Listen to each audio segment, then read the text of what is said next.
আসন্ন পশ্চিমবঙ্গ বিধানসভা নির্বাচনের আগে ১৪৪টি আসনে প্রার্থী তালিকা ঘোষণা করেছে ভারতীয় জনতা পার্টি। আসুন এক নজরে দেখে নিই পশ্চিমবঙ্গের ভবিষ্যৎ রক্ষার্থে বিজেপির ১৪৪ জন প্রার্থীর খুঁটিনাটি। এবার লড়াই হবে চোখে চোখ রেখে। নন্দীগ্রামের পাশাপাশি ভবানীপুরেও বিজেপি প্রার্থী শুভেন্দু অধিকারী, বন্দে মাতরম প্রণেতা সাহিত্য সম্রাট বঙ্কিমচন্দ্র চট্টোপাধ্যায়ের উত্তরসূরি শ্রী সুমিত্র চট্টোপাধ্যায় বিজেপি প্রার্থী নৈহাটি থেকে। ঘোষিত প্রার্থীদের মধ্যে ৪১ জন বিদায়ী বিধায়ক এবং ৩ জন প্রাক্তন বিধায়ক রয়েছেন।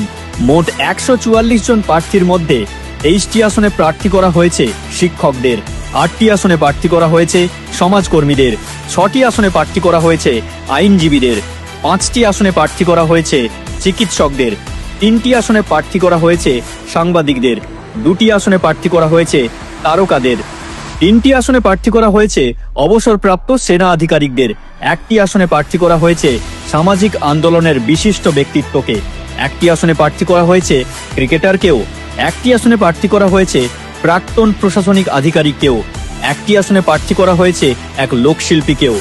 ঘোষিত তালিকায় ১১টি আসনে মহিলাদের প্রার্থী করা হয়েছে। ৪০ বছরের কম বয়সী যুবক যুবতীদের সুযোগ দেওয়া হয়েছে মোট ৩৬টি আসনে। ৪১ থেকে ৫৫ বছর বয়সী মোট ৭২ জনকে সুযোগ দেওয়া হয়েছে। ৫৬ থেকে ৭০ বছর বয়সী ৩২ জনকে এবং ৭০ ঊর্ধ্বে ৪ জন প্রবীণ প্রার্থীকে সুযোগ দেওয়া হয়েছে।